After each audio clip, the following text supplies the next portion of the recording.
Hello दोस्तों। कहानियां अनेक चैनल में आपका स्वागत है दोस्तों। अभी अभी पता चला है, कोलकाता केस में बहुत बड़ा खुलासा सामने आया है। तो चलिए दोस्तों, देखते हैं ये खुलासा क्या है। कोलकाता डॉक्टर केस के मुख्य आरोपी आर जेकर कॉलेज के प्रिंसिपल संदीप घोष का खेल हुआ खत्म। आखिर आखिरी अंजाम पर पहुंचा। मुख्य आरोपी संदीप घोष। जी हाँ, इस वक्त कोलकाता डॉक्टर केस को लेकर के अब तक की सबसे बड़ी खबर, सबसे बड़ी अभी अभी खुलासा हुआ है कि इस खबर के सामने आने के साथ ही यह खबर पूरे देश भर में पूरी तरह फैलती हुई दिखाई दे रही है। और अब यह खबर आखिर किस तरह से, ये पूरी वारदात को, पूरे घटनाक्रम को संदीप घोष के साथ किसने अंजाम दिया है, ये सीबीआई के लिए एक बार फिर से बहुत बड़ा सवाल बन चुका है। और दोस्तों, और एक बात बता दूं, इस कहानी में एक नया मोड़ आया है। अब सीबीआई ईडी के साथ साथ सीआईडी भी इस केस के लिए जुड़ गई है। बताया जा रहा है इस केस के लिए अब सीआईडी छानबीन कर रही है दोस्तों। आपको यह भी बता दूं, सीआईडी के नाम सुनते ही संदीप घोष और संजय राय अपने आप को बचाने के लिए एक दूसरे के खिलाफ बोल रहे हैं। संदीप घोष डर से सीबीआई के आगे रो रो कर अपना गुनाह कबूल कर रहा है। उसे लग रहा है यह बात कि शायद वह बच पाए। लेकिन दोस्तों, सरकार उन्हें छोड़ भी दे, लेकिन पब्लिक उन्हें कभी छोड़ने वाली नहीं है। वह कितना भी अपने आप को बचा ले, अब सीबीआई को एक बार फिर से नए सिरे से एक बड़ी जांच की तैयारी शुरू करनी होगी। क्योंकि संदीप घोष ने सीबीआई के हाथों शिकंजे में फंसने के साथ ही जब से वह गिरफ्त में आया था, उसने एक के बाद एक इस पूरी वारदात, इस पूरी हैवानियत भरी घटनाक्रम को, जो कि 8 से 9 अगस्त की रात हुई थी, उसको लेकर के एक एक काला चिट्ठा खोलना शुरू कर दिया था। और उसने सीबीआई और सीआईडी के सामने तोते की तरह अपना गुनाह और अपने साथी का नाम भी, जो कि इस पूरे वारदात का असली मुजरिम था, उसका नाम भी ले लिया था। और इस वजह से यह पूरी घटनाक्रम इस वक्त सामने आ चुकी है। और इस घटनाक्रम के सामने आने के साथ ही देश भर में यह घटना का वीडियो और खबर बहुत तेजी से वायरल हो चुकी है। और अब इस चीज को, इस खबर को लेने के साथ ही देश भर के लोगों ने बड़ी प्रतिक्रिया दी है। लोगों ने कहा है कि जो जो इस मामले में मुख्य आरोपी हैं, उनका हाल भी बहुत ही जल्द संदीप घोष की तरह होने वाला है। और संदीप घोष के साथ जो भी हुआ है, वह बिल्कुल सही हुआ है। वह अपने अंजाम पर पहुंच चुका है। जी हाँ, डॉक्टर बिटिया के साथ घिनौनी वारदात करने वाला कोई भी आरोपी अब नहीं बचने वाला है। सबका हाल भी ऐसा ही होने वाला है जो कि संदीप घोष के साथ हुआ है। इस खबर के आने के साथ ही देश भर में लोगों के बीच लहर दौड़ चुकी है। तो वहीं अब एक बार फिर से डॉक्टर बिटिया को इंसाफ दिलाने की मांग और भी ज्यादा तेज हो चुकी है। बता दें कि डॉक्टर बिटिया के इंसाफ के लिए आप सबसे अनुरोध है कि कमेंट बॉक्स में RIP और वी वांट जस्टिस जरूर लिखिए। और हाँ, वीडियो को लाइक और चैनल को अगर अभी तक आपने सब्सक्राइब नहीं किया है, तो डॉक्टर बिटिया की आत्मा की शांति के लिए चैनल को जरूर सब्सक्राइब कर लें। बता दें कि अब एक बार फिर से इस पूरी घटना को लेकर के सीबीआई के सामने कई बड़े सवाल इस घटना के बाद खड़े हो चुके हैं। क्योंकि आरोपी संदीप घोष जब से सीबीआई के हाथों उसके शिकंजे में फंसा था, उसको एक के बाद एक वह 2 दिन से अपने सभी गुनाहों को कबूल कर चुका था। और उतने इतना ही नहीं, एक के बाद एक कई चीजों, कई रात से उस रात के पर्दा उठाए थे।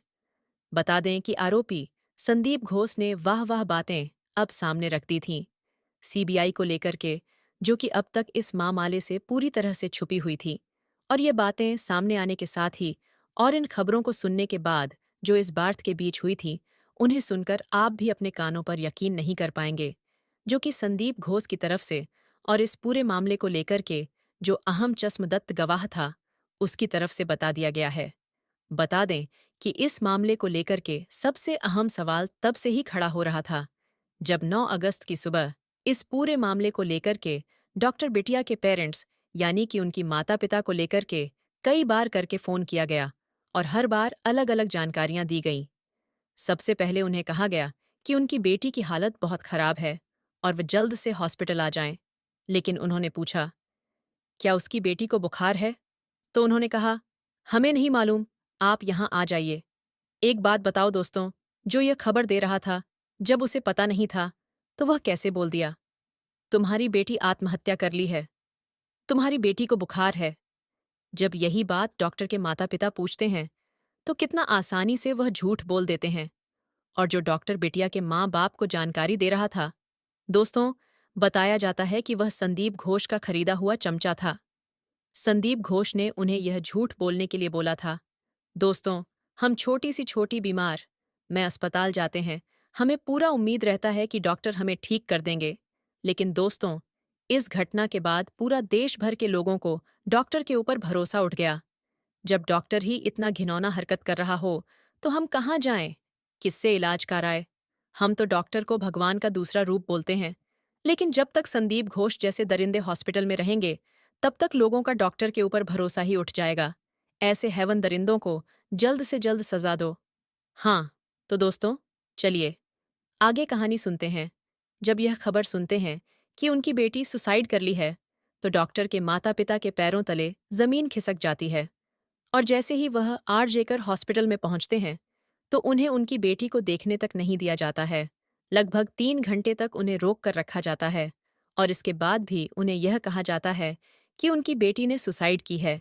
लेकिन जैसे ही उन्होंने अपनी बेटी को देखा, उसके शरीर पर हर एक जख्म को देखा, माँ बाप का दिल फट गया और उन्होंने कहा कि यह सुसाइड कहीं से नहीं है, इसको पूरी प्लान करके ये वारदात को अंजाम दिया गया है। इसके बाद से ही यह मामला टूल पकड़ा, तो आरजेकर कॉलेज के प्रिंसिपल संदीप घोष ने तुरंत आनन फानन में इस पूरे मामले को दबाने की कोशिश कोलकाता पुलिस के साथ संदिग्ध रूप से किया था। जिसके बाद उसने तुरंत जब यह देखा कि मामला उठता हुआ नजर आ रहा था, हॉस्पिटल के कॉलेज से अपना इस्तीफा रिजिग्नेशन तुरंत दे देता है, ताकि वह इस मामले में साफ साफ बच जाए और उसे किसी का नाम और पूरी कहानी ना बतानी पड़े। लेकिन जब इस मामले को आगे लेकर के तूल पकड़ा, तो ये मामला सीबीआई के हाथों दे दिया गया। और सीबीआई ने इसके बाद जब आप पूछताछ की, तो उसने जो कहा है वह सुनने में आपको बहुत अजीब लगेगा, लेकिन सच्चाई अब उसने वास्तव में बयां कर दी है। उसने बताया कि आरजेकर कॉलेज के अंदर अब तक जो गतिविधियों को लेकर के खबरें सामने आ रही थीं, उनमें से महज 10% खबर ही सही थी। बाकी बाकी सारी खबरें अधूरी थीं या फिर उनके कोई वास्ता नहीं था। आरजे करर कॉलेज से डॉक्टर बिटिया को लेकर के जो बात आई थी कि दरिंदगी में आरोपी संजय रॉय और संदीप घोष सिर्फ शामिल हैं, वह सरासर गलत थी। और संदीप घोष ने इस मामले में 5 और नए लोगों के नाम सीबीआई के सामने उजागर कर दिए थे। नाम बताते हुए उसने कहा कि मुख्य आरोपी इनमें से एक ही है जिसका सीधा संबंध कोलकाता के बड़े लोगों से और राजनीति से सीधा संबंध था। और इसी वजह से यह सभी गतिविधियां कोलकाता के इस आर्ज करर कॉलेज के अंदर इल्लीगल रूप से चलती थीं, जिसकी जानकारी संदीप घोष और संजय राय दोनों को थी। और जब सीबीआई ने संदीप घोष के घर पर छापा मारा, तो उसने जो वहां पर मिला है, उसके आधार पर ही संदीप घोष को गिरफ्तार कर लिया गया है। बता दें कि संदीप घोष के घर कई पेनड्राइव मिली थी और काफी हद तक फाइनेंशियली स्टेटमेंट जो कि उसकी तरफ से दिए गए थे, वो इल्लीगल पाए गए थे। यानी कि उसके पास पैसा था, उसका कोई प्रमाण संदीप घोष के पास नहीं था, क्योंकि वो इल्लीगल तौर से कमाए गए थे। उसने अब एक एक शब्दों के साथ खुलासा करते हुए कहा। उसने कहा कि अजेकर कॉलेज के अंदर पोर्नोग्राफी वीडियो जैसी सूट की बात उसने स्वीकार की। उसने कहा है कि आरजेकर कॉलेज के अंदर बाहर से लड़कियों को लाया जाता था। कई बार सोनागाछी से ही लड़कियों को उठाया जाता था और हॉस्पिटल में लाया जाता था और उनकी वीडियोग्राफी करके, पोर्नोग्राफी बना करके उस पर किसी और का चेहरा मॉर्फिंग करके लगाया जाता था और फिर इस वीडियो की तस्करी, यानी कि इस वीडियो को बेचा जाता था। कई बार हीरोइन का, कई बार वहां पर अजेकर कॉलेज में जो पोस्टमार्टम के लिए डेड बॉडीज आती थी, उनमें से किसी एक का, या फिर कई बार हॉस्पिटल के अंदर ही काम करने वाले लोगों की महिलाओं का चेहरा लगा करके इस वीडियो को तैयार किया जाता था और इसकी पूरी ग्राफी की जाती है। और ये सब के सबूत आरजेकर कॉलेज के अंदर ही बने तहखाने में साफ सुरक्षित मिल चुके हैं। और आपको बता दें कि यहाँ तक कहा गया कि जब डॉक्टर बिटिया के साथ 8 और 9 अगस्त की रात इस पूरी वारदात को अंजाम दिया गया, उससे एक दिन पहले उसकी गाड़ी को ही खत्म कर दिया गया था। यानी कि एक दिन पहले से प्लानिंग चल रही थी, जिसका खबर का अंदाजा किसी को भी नहीं था। अब तक यह कहा जा रहा था कि आरोपी संजय राय 4 से 3 पर हॉस्पिटल में प्रवेश करता है और लगभग 15 मिनट के बाद ही पोस्टमार्टम हाउस में, जैसा कि कहा गया कि पोस्टमार्टम रिपोर्ट में 4:17 के आसपास की दत्त साबित होती है। ऐसे में लगभग 15 मिनट तक संघर्ष चला, लेकिन आरोपी संजय रॉय 45 मिनट के बाद बाहर निकलता है। यानी कि उन बीच में क्या-क्या किया गया है।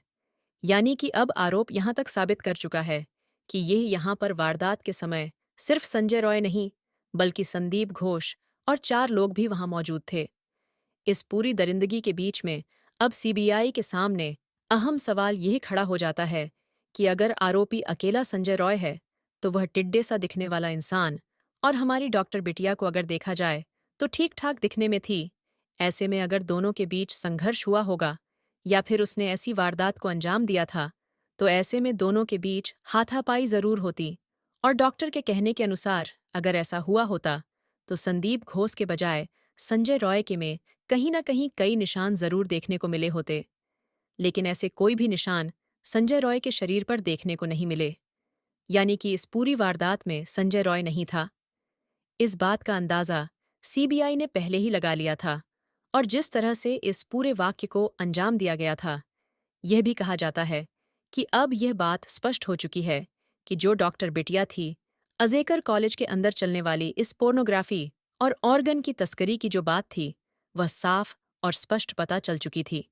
और यह बात इन आरोपियों को भी बेहतर तरीके से पता चल चुकी थी कि डॉक्टर बिटिया को यहाँ हो रही सारी गतिविधियां पता हैं, और इसी वजह से इस पूरे वारदात को उस रात इस पूरे घटनाक्रम को अंजाम दिया गया। सवाल एक के बाद एक कई सामने खड़े हो रहे हैं। सबसे पहला, आरजे करर कॉलेज के प्रिंसिपल ने इस पूरे मामले को अचानक से सुसाइड नोट्स करार देने की कोशिश क्यों की? और जब यह मामला आगे बढ़ा, तो उसने अपने पद से इस्तीफा क्यों दिया? अगर वो निर्दोष था, तो और सबसे अहम बात, जो बिटिया रानी के बॉडी में सीमेंट का 150 ग्राम सैंपल मिला था, उस 150 ग्राम सैंपल का आखिर एक इंसान से कैसे वास्ता हो सकता है? और सबसे अहम सवाल, उसके माता-पिता यानी कि डॉक्टर बिटिया के माता-पिता के पहुंचने से पहले उनके दाह संस्कार की जरूरत क्या पड़ गई थी, जो इतनी जल्दबाजी में किया जा रहा था? और सबसे अहम सवाल यहाँ खड़े होते हैं कि 8 से 9 अगस्त की रात को अगर यह बात सिर्फ आरोपी संजय रॉय ने दिया था इस घटना को अंजाम, तो एक दिन पहले डॉक्टर बिटिया की गाड़ी के साथ यह सब कुछ क्यों हुआ? और सबसे अहम सवाल कि उस दिन 2 स्वीपर्स यानी कि सफाई कर्मियों को छुट्टी जानबूझकर करके संदीप घोष ने क्यों दी थी? क्या संदीप घोष को इन सभी वारदात की जानकारी पहले से ही थी? यह सवाल अभी भी अब बड़े बन चुके हैं और सीबीआई के लिए एक फिर से अनसुलझे रहस्य के तौर पर सामने आ चुके हैं। इतना ही नहीं, कई और अभी अहम सवाल भी सामने आ चुके हैं कि आखिर उस रूम में यानी कि अगर सेमिनार हॉल के बाहर कैमरा नहीं था, तो क्या यह कोइंसिडेंस था कि डॉक्टर बया उसी रूम में यह पूरी वारदात हुई जिसके बाहर कैमरा नहीं था? क्या कैमरा था या फिर उसे बाद में हटाया गया है? और सबसे अहम सवाल कि उस सेमिनार हॉल के अंदर कुंडी क्यों नहीं थी? दरवाजे की कुंडी क्या हटाई गई थी या फिर वास्तव में उसमें कभी कुंडी थी ही नहीं? और यह सब वारदात 3rd फ्लोर पर ही क्यों हुई? यह भी एक अहम सवाल बनता हुआ दिखाई दे रहा है। इनमें से कई सवालों के जवाब अभी भी सीबीआई को नहीं मिले हैं, लेकिन यह सवाल कहीं न कहीं उन मुख्य आरोपियों की तरफ इशारा जरूर कर रहे हैं। और आपको जान करके बहुत हैरानी होने वाली है इस पूरे मामले में कि अब इन आरोपियों को यानी इस पूरे मामले को संजय रॉय और संदीप घोष को बचाने के लिए देश भर के सबसे दिग्गज वकीलों की टीम को बंगाल सरकार नियुक्त कर रही है। और यहाँ तक कि कपिल सिब्बल, जो कि सबसे देश के दिग्गज वकीलों में गिने जाते हैं, उन्हें तक इनविटेशन दिया गया है। इस मामले का केस लड़ने के लिए तो कौन है जो इन आरोपियों को बचाने की कोशिश कर रहा है? क्या इनका संबंध सीधा राजनीति से है? हालांकि नाम लेना कहीं भी ठीक नहीं है जब तक इस मामले में आरोप सिद्ध नहीं हो जाता, लेकिन सीबीआई और सीआईडी जल्द ही इस मामले में आरोप सिद्ध कर देगी, और वो जो भी इसमें जिम्मेदार हैं, उनके नाम भी साफ शब्द में सामने आ जाने वाले हैं। दोस्तों, आपको क्या लगता है?